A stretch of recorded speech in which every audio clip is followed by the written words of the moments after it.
Okay, good afternoon, everybody. Welcome to another episode of Digital Dilemmas. I'm John Murphy. Oh, sorry. And That's me.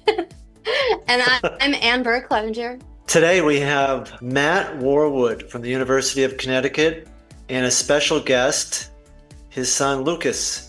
Today we're going to talk about generative AI, both from a scholarly perspective, a creativity perspective, human development, and parenting. And we're going to get Matt's thoughts. We're going to chat about that and get Lucas's thoughts regarding where we are with generative AI. And I'm sure Lucas has a lot to say, and I'm looking forward to hearing from him. So welcome, guys. Thanks for joining us today. Digital Dilemmas is a Lenk Media original podcast. Thanks for having us. Thank you. We're looking forward to it, right, Lukey? Yeah, I get to skip some hours of homework, so that's good. So before we get started, Matt and I met at the university several years ago. Matt, you're originally from London, or generally the London area?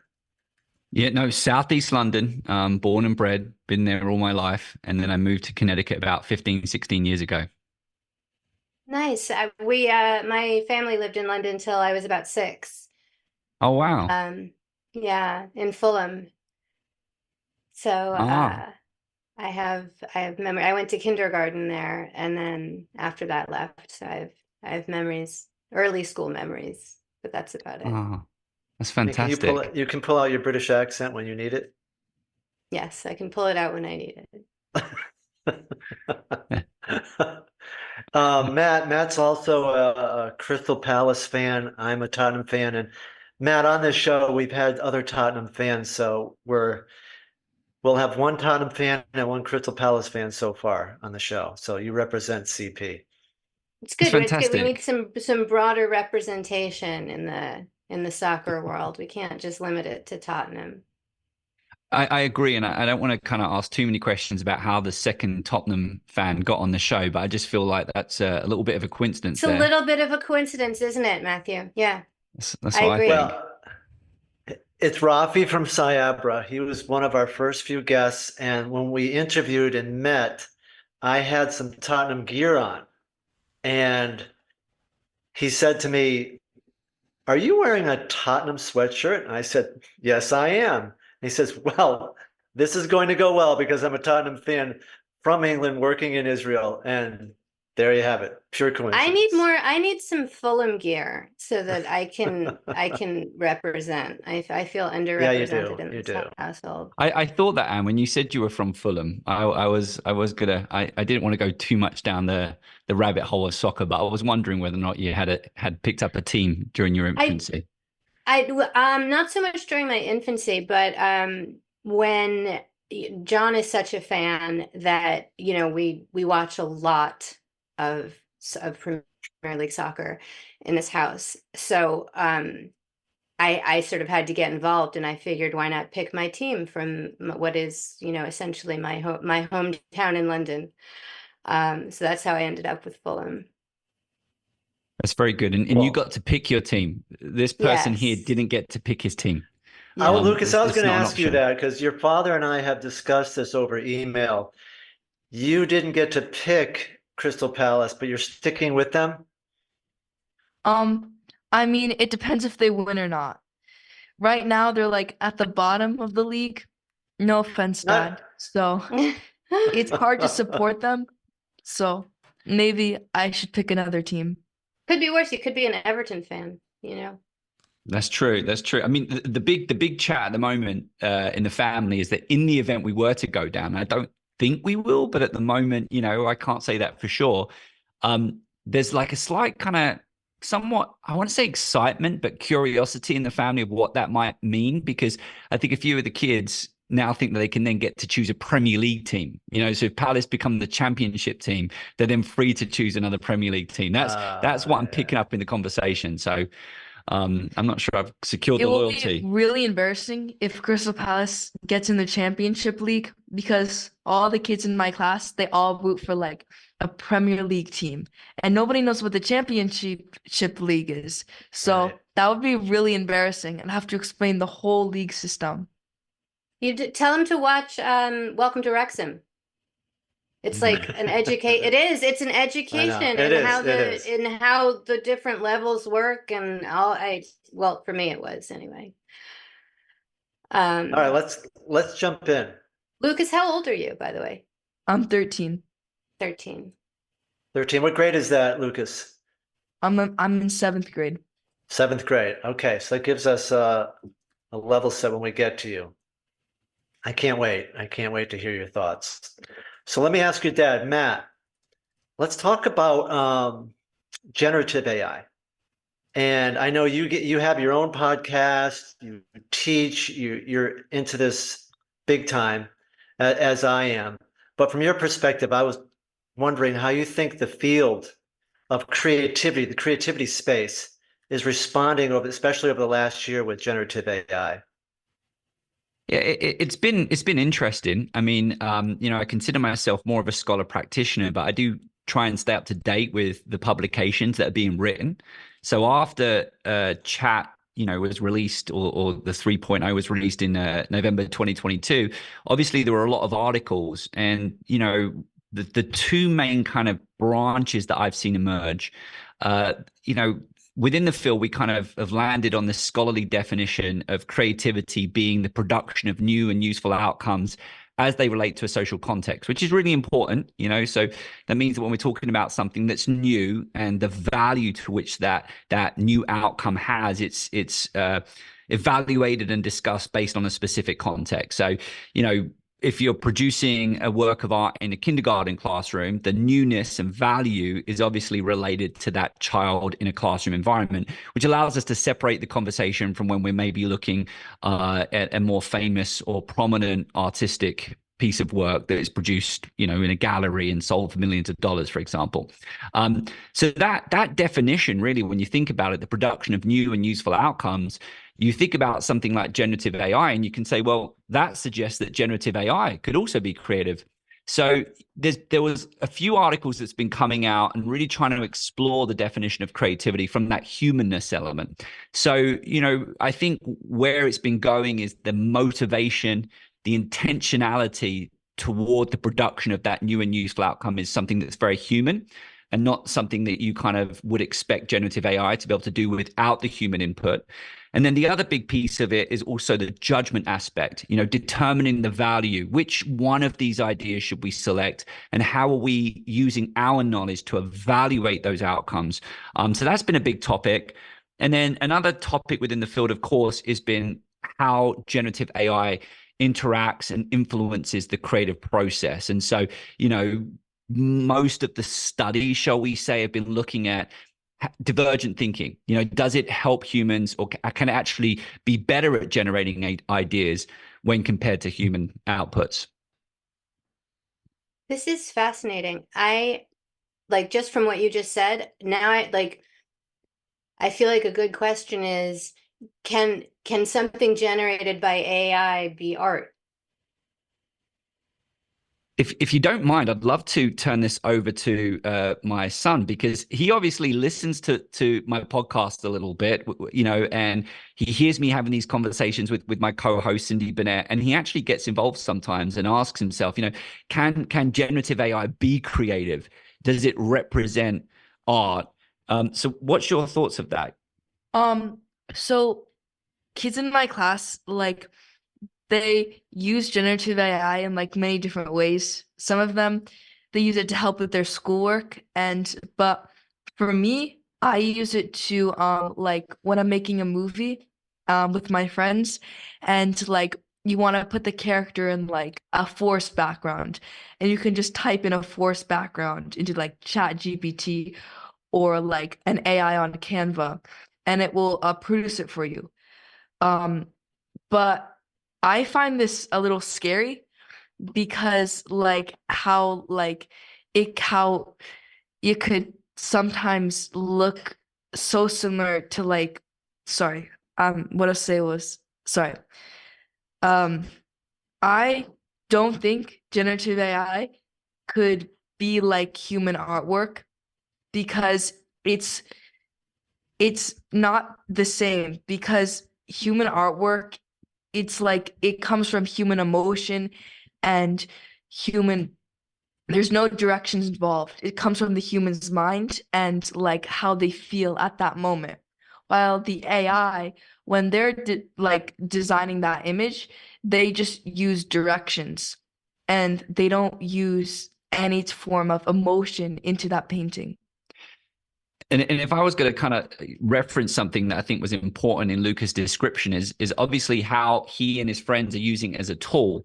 And I think we see artists, exploring and experimenting with generative AI in a similar way to what they've experimented with other tools. And so again, I think it is a tool that we're starting to see some artists and designers use to assist them in producing different types of work, obviously improve their efficiency.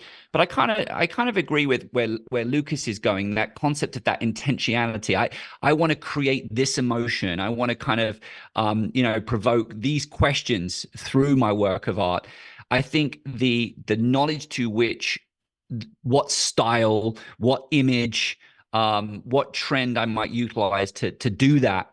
And then also, again, that judgment piece. I'm choosing the outcome, making modifications and tweaks to it. I think that is still very much part of an artist. And so what I would come back and say is, no, I don't think it is art. I think it is a tool to assist in art, because in order for it to be art, and I like Lucas's concept of like me, my motion, without the human element, that I don't see how generative AI could produce art. So I'm going to say no.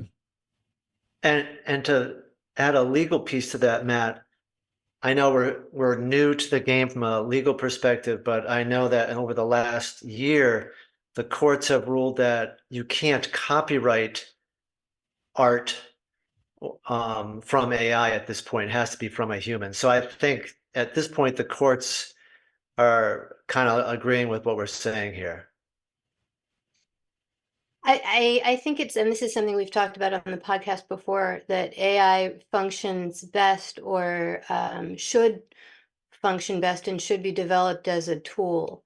And I sent this quote to you, John. I can't remember where I saw it on Threads or Instagram or something. And it was, somebody was talking about the approach to AI, and they were like, it's so important how we approach it. I don't want AI to develop in order to, write books and create art while I'm stuck doing the laundry and the dishes. I want AI to do the laundry and the dishes so I have more time to, write books and create art. And I just loved, easy way to say that. Yeah. yeah, I thought it was so, it doesn't always have to be about art and laundry and whatever, but I loved what Lucas said about, like creating a forest background, which in the past could have been incredibly time consuming, or a giant pain in the ass a giant Right. pain in the rear to go and, either shoot all the B-roll or create it, in graphically online, digitally online. And this, allows you more time to be more creative with the storyline and the plot and the angles from which you're going to shoot and the dialogue and all of that stuff. Would you say that was true, Lucas? Is that? Yeah, like I like when I was hearing you like explain, I liked how you said how my AirPods fell out. I like I liked how when you were explaining about generative AI, I liked how you explained that like you wouldn't want it replacing like human work, because especially for me, like because basically the rest of my life is going to be with generative AI, a lot of it scares me because when I'm older, like if I wanted to be like an author, and I wouldn't be able to do that because at that point maybe generative AI would have replaced that job, or maybe something as simple as like making a short movie, or maybe something complicated like an animator. And generative AI, if generative AI replaces that, I wouldn't have a lot of choice in my life to do what I would want to do. But I think you're right. I think, sorry, I'm going to cut you off again. Sorry, John. Go I ahead. swear to God, I'll let you talk after No, go this. ahead. Go. I think what you said is so important, Lucas, because what can never be what can never be replaced is the emotion, like the desire that comes from creativity. Like that's not, I mean, until we have sentient machines, but I'm hoping that's a long way off. What you're talking about can never really be replaced. It can only hopefully be raised up and enhanced and magnified by or made easier to do by with AI and with generative AI. I wouldn't want my future to be like in a Terminator world or like in Age of Ultron. That would be scary. Yeah. I think what just to connect this though, I don't know if you've heard about it, but I unfortunately I can't attribute it to I can't remember what article, but this concept of the handmaid effect. But also the idea of efficiency. And I say these two things, I want to connect them together now. When we think about work, that's obviously one environment to which we engage in creativity. And we might be, consider ourselves artists, artists by night, or maybe we're fortunate enough to be working in an environment where we get to express our art through our work. But to your point, we're probably working 8 hours. And sometimes those 8 hours, particularly in the Western world, turn into 9 hours and 10 hours, and we're quite often exhausted and tired. And it doesn't provide us with a lot of opportunity for us to go and explore that passion, the things that we really want to do, that human motivation. I want to go and create this. I want to do this thing, right? Which I think is more of that traditional art that we quite often think about, particularly during the Renaissance period. And so from one perspective, and I recognize that I'm not sure we've got it in right now, our culture would allow this to happen because we like to work. But maybe in 5 to 10 years' time, generative AI as a tool has got us to a point where our creative process within our work environment, our work days, has actually become so efficient that perhaps, we get to a point where we actually do finish our work 6, 7 hours. We are less stressed. So now we might have more time to go and engage in creative activities outside our work environments, which then perhaps could lead to an explosion of new creative outcomes. And related to that, the handmade effect is we might also find that some of that explosion of art outside our work environment is actually not technology based, because suddenly we start really craving non-technological forms of art because we like, just like we like, handmade sweaters or organic produce. Suddenly that authentic human only made content or human only made artistic work is something that we begin to crave more of, and that also might create opportunity and to value more highly in this capitalist culture. Can you, John, will you tell, I know when you started using AI in the classroom, I just thought what Matthew said was so interesting. How you would say to your students, what did you do with the time you saved?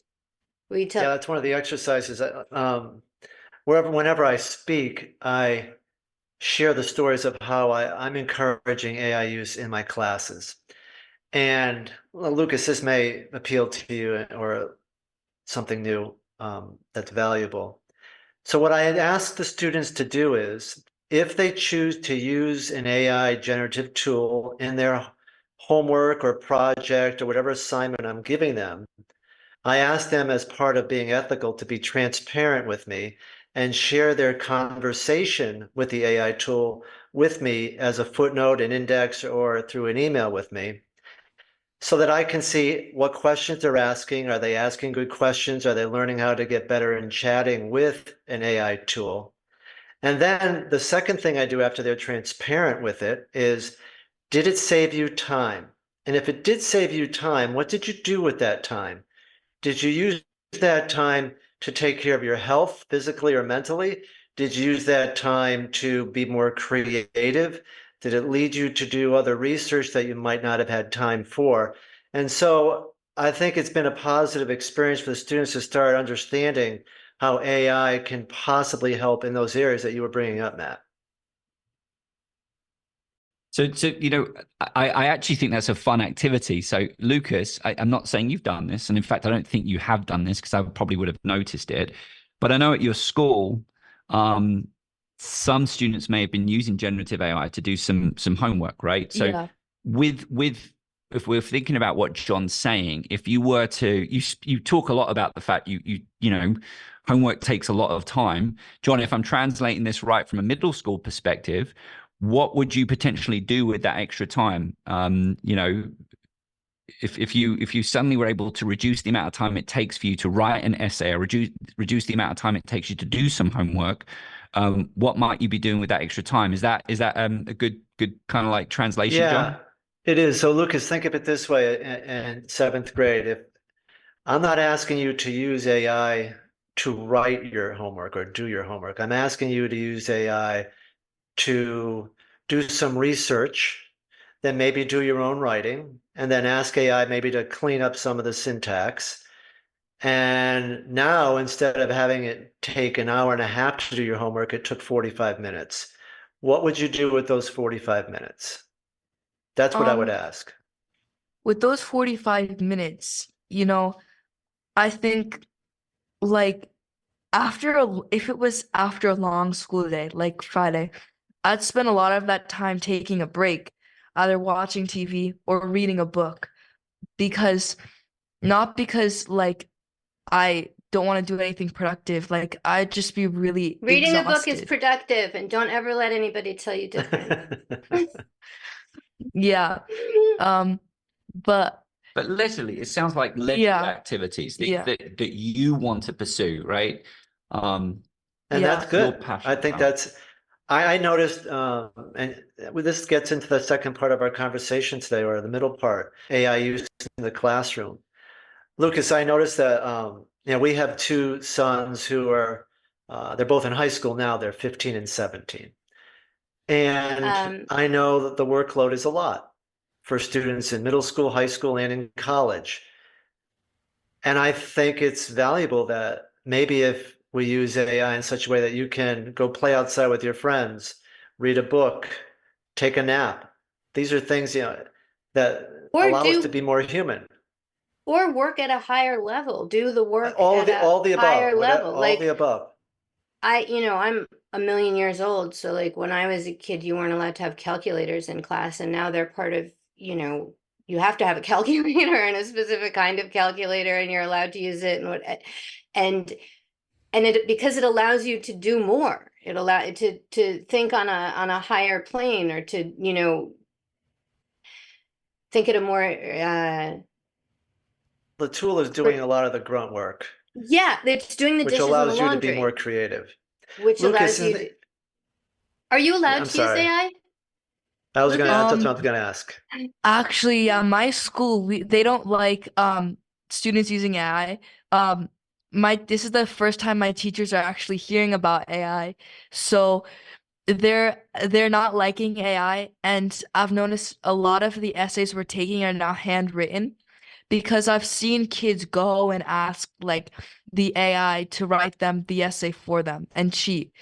So I think the teachers noticed that too. So they've just been writing as so they've been making us do more handwritten stuff, and they're monitoring Interesting. like um they're monitoring they're monitoring our work and making sure that's not AI written. So Mike, Interesting. well, that was Andrew and William too at the beginning of the school year. At the beginning of this school year, I said Yeah. to them, I think it Mhm. was the beginning of the school year, I said, It was.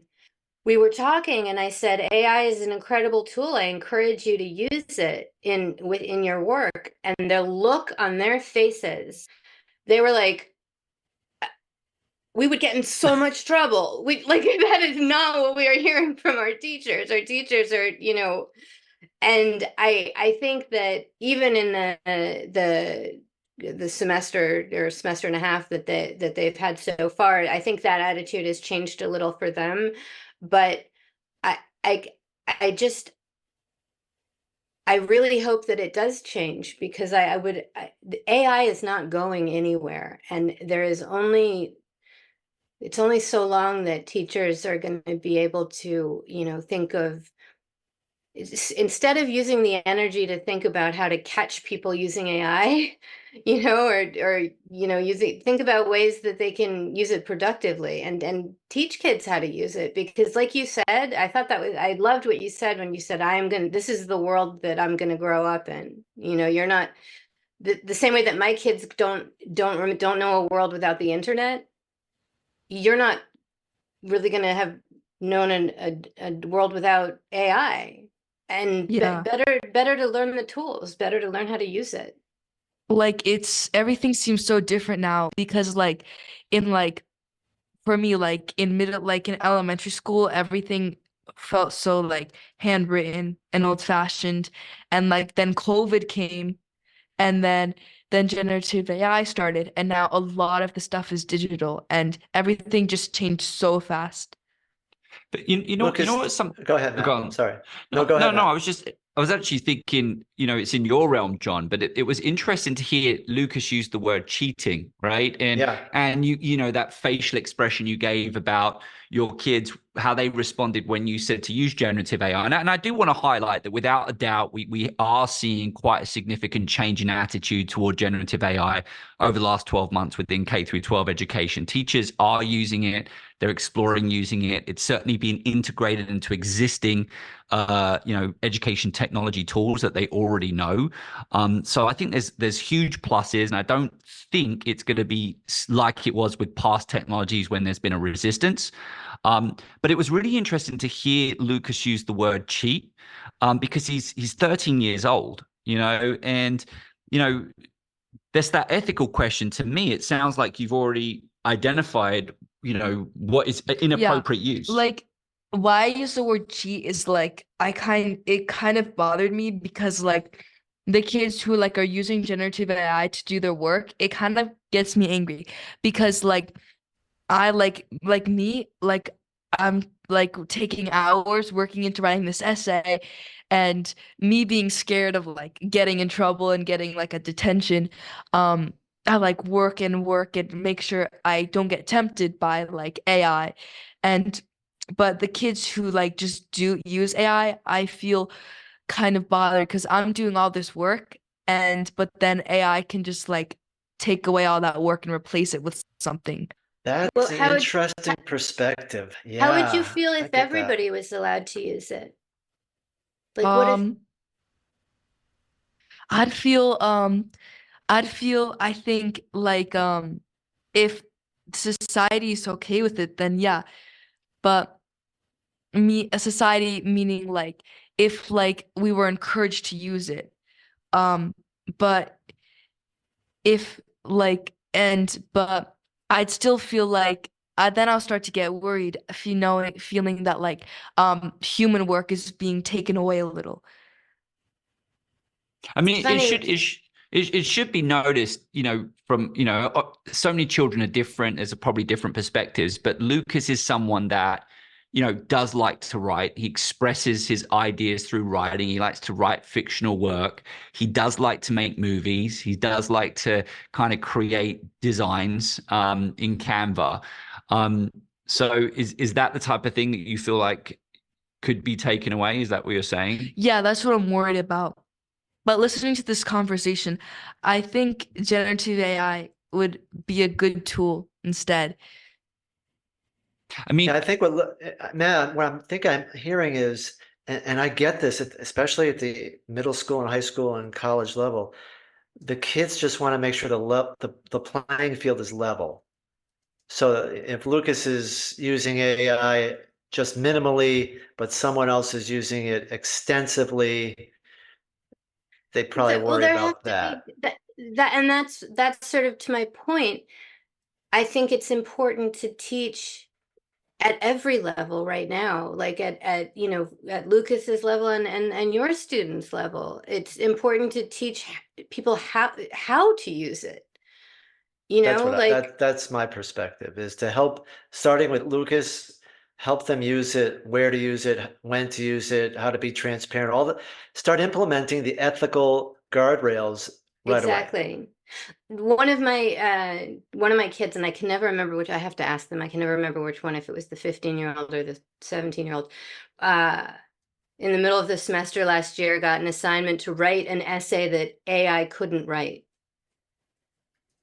which I thought was cool. like, yeah, I thought that was kind of cool Yeah. and like a sort of interesting way. Like you can tell that educators are sort of feeling out how to, Yeah.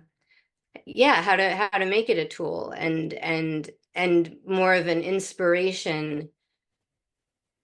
Lucas, I have a That's a question. creative activity, but Yeah. also to your point, I think it's the teachers let's challenge the tool a little bit. Yeah. And I've certainly interacted with some educators who are working with their students to go and explore and say, what can it do, right? Like let's go and challenge this tool a little bit, and I've certainly been playing around and I've found some things that I like, creating outlines for papers. I think I've experimented a couple of times and I'm getting to the point where I'm thinking it's very important that students are the one that create the outline for their papers. I teach a writing intensive class, for example, and I've noticed that the students who create their own outlines are in a better position to get going, versus the students who've had generative AI create their outlines, because it's almost like it's not theirs, Interesting. and it's Yeah. like they're struggling to write because they're writing someone else's ideas. But I've only discovered that by actually just trying it out. I had all the students use generative AI to create the outline. But interestingly enough, some people like Lucas have said, I don't want to use generative AI. I have no interest in using generative AI. Lucas, I I have a question for Lucas to follow up on that. If in the classroom, Lucas, the teachers gave an ethical outline of here's how we're going to use AI, here's what's allowed, here's what's not allowed, and gave you guardrails, how would that make you feel with your classmates, you think? Like Um, they made the rules. And they said, yes, you can use it, but here's how you can use it. They laid out all the rules for you. um, that would be like, that would be very helpful, because if needing, I guess it'll also be helpful for the teachers. Like if an AI, for example, if an AI needed to like, if an AI was going to go and check your work, that would be more helpful for the teachers. It would also be more helpful for me, for other students and I, because like sometimes like when you're writing an essay, it's so hard to get your like brain to start moving and like focusing on writing, and you get so distracted. So having an AI in place with regulations to help you, it would be a lot easier to get through those challenges of writing an essay. I think it's so I think it's so interesting that what you said about the outline, Matthew, about how students who create their own outline are in a better position. I love that as an example of figuring out ways in which AI is not an effective tool. And you know what? I think this is really important. Coming back into creativity, you think about context and you think about the creative process. And it might be that there is a place where the outline is a very effective for some students and some professionals to use it.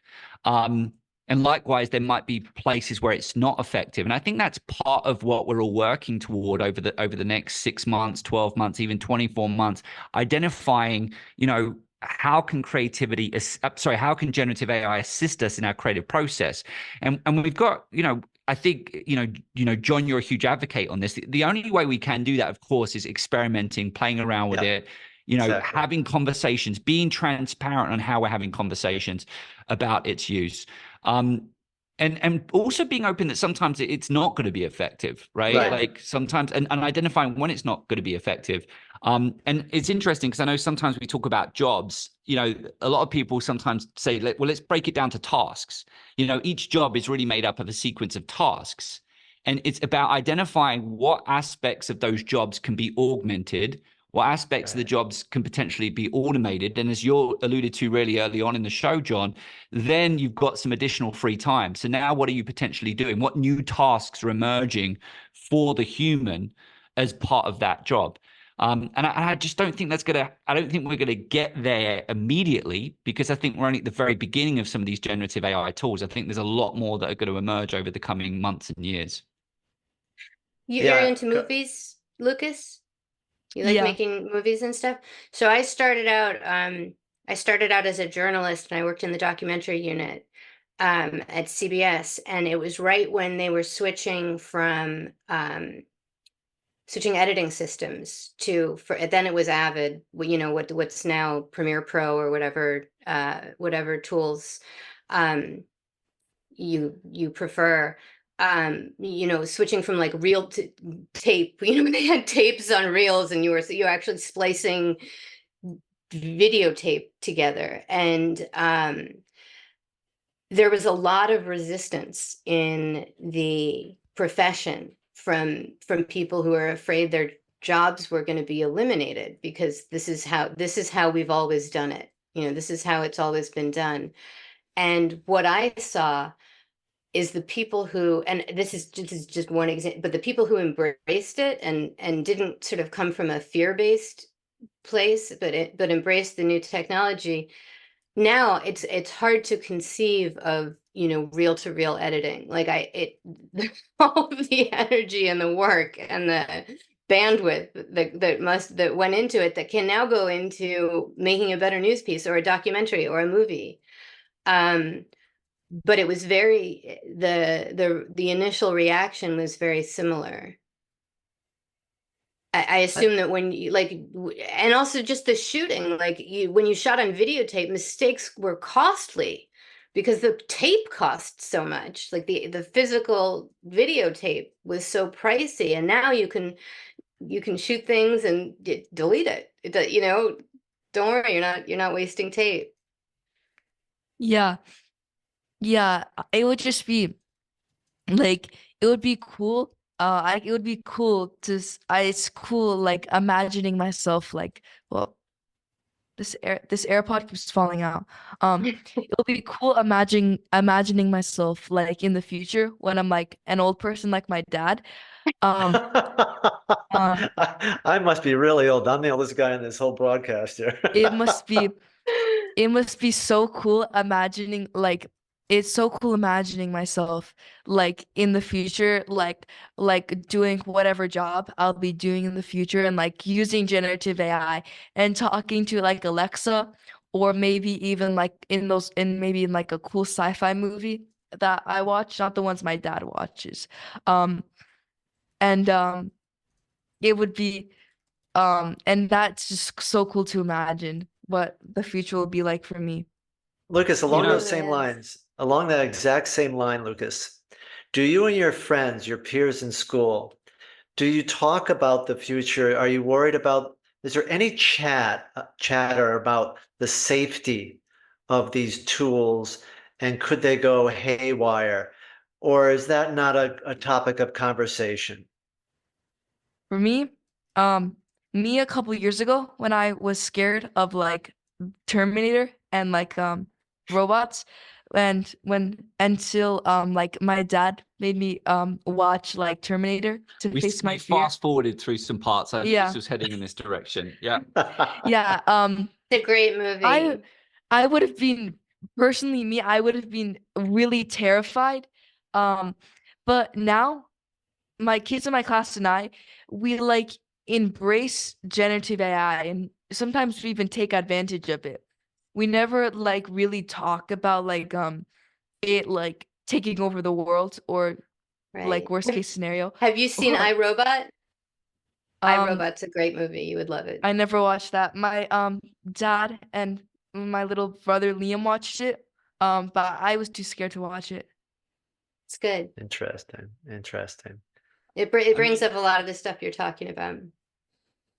I mean, just in terms of task, you think about somebody like Lucas, and there's a couple of things. The first is that when I watch him making movies, there's obviously things that he doesn't like to do.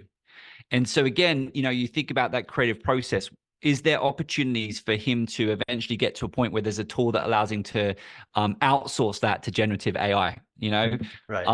And I would like to think that is, whether that's kind of like picking the perfect music or tweaking the music. Certainly I've started using the with the podcast, it's been so much easier to manage the sound challenges that you have with podcasts with AI now. But the other aspect of it, which I think is important, is that some of these tools as they come online, I think could actually, you almost suggested it, some things that you're not as good at. And so I read this one study within the field of creativity, and it really got me thinking. It was in the discussion section. It wasn't a big component of the research, but they were looking at comparing, you take the writing prompts. There's been a lot of research around writing and obviously responding to prompts, because that's something at the moment that generative AI can do quite well. So, you have, put in a prompt and you say, finish the story, and you can give give the same prompts and same quest to humans. You can give it to generative AI, and then you can look at comparing the results. And, that originality piece, the randomness piece, you still, at least this was a study in early 2023, you would still see that coming from the human groups. If you ask generative AI, for example, to create a movie around Christmas and the traditions of Christmas, or the true meaning of Christmas, you're probably going to get a little bit of Christmas Carol connection there, right? Because that's where you see a lot of that's what's online, right? Like it's a huge famous story, so it's going to influence some of the generative AI output a little bit. But interestingly enough, and I would assume it's a little bit to do with the training, some of the human outputs contain biases, right? So, this particular prompt had an inventor falling in love with their invention. And so quite often the inventor was a man, quite often the invention was a woman, and the inventor would fall in love with the woman. Whereas the generative AI prompts were actually a lot more diverse in terms of their character dynamics. And that began to make me think. I understand that the bias is still a big part of generative AI, but at least in that response, it made me start to think about, how it might actually help us challenge our biases in a few years. If we're generating ideas, selecting ideas, it might be able to read Lucas's essay, for example, and say, hey, Lucas, have you considered this name? Or, hey, Lucas, why don't you set the scene in this country, because it might reach, a new demographic. And that is where I think we might be able to really work well with generative AI, because now it's been trained and fine-tuned to pick up our weaknesses, our flaws. And again, it's part of that, identifying what we can do well and what generative AI can do better. But I think it could be a really good blend from that perspective. I love that idea of it sort of illuminating our blind spots that we don't even know we have. Mm-hmm. I love Yeah, that. that I like that a lot. I like that a lot. That's brilliant, Matt. Brilliant. I'm going to keep us Well, on I feel like time I've got to because get the reference to the study now, because obviously I just read it from a study. We're just learning how to do MLA citations. It's really annoying. I know how It to is do Well, really annoying. we've been saying that with my students. I have actually said, this time next year when I teach this course, looking at, because I use 4.0 and what it can do, I said, your research is going to be very different, because you can now probably upload the research articles and ask the LLM to provide you some, information based on its interpretation of the articles. Obviously, that will still create some traps that we have to be careful of. But that means that someone's not going to have to read a 24-page article. And for the first time, we might get to a point where these really dense research articles might be able to be accessible to undergraduate students, because it can change the language and things like that. But then the other piece that I did say, Lucas, is I said that I don't think, maybe not for another couple of years, but I said I don't think anyone's going to have to worry too much about their citations. I'm pretty sure generative AI should be able to sort that out over the next couple of years. So it's stuff like that, though, that should help you. that it should be able to do. the citations. Yeah.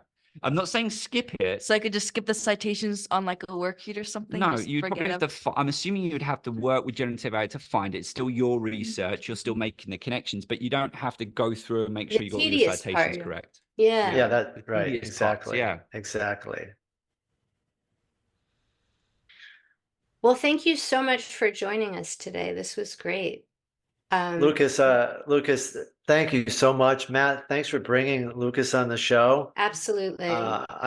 This is something we haven't done yet, and we want to bring to our audience is the perspective of parents and students. And I really thank you guys for coming on today. It was eye-opening, and I really appreciate it. That was fun, right, Lucky? Yeah, it was really fun.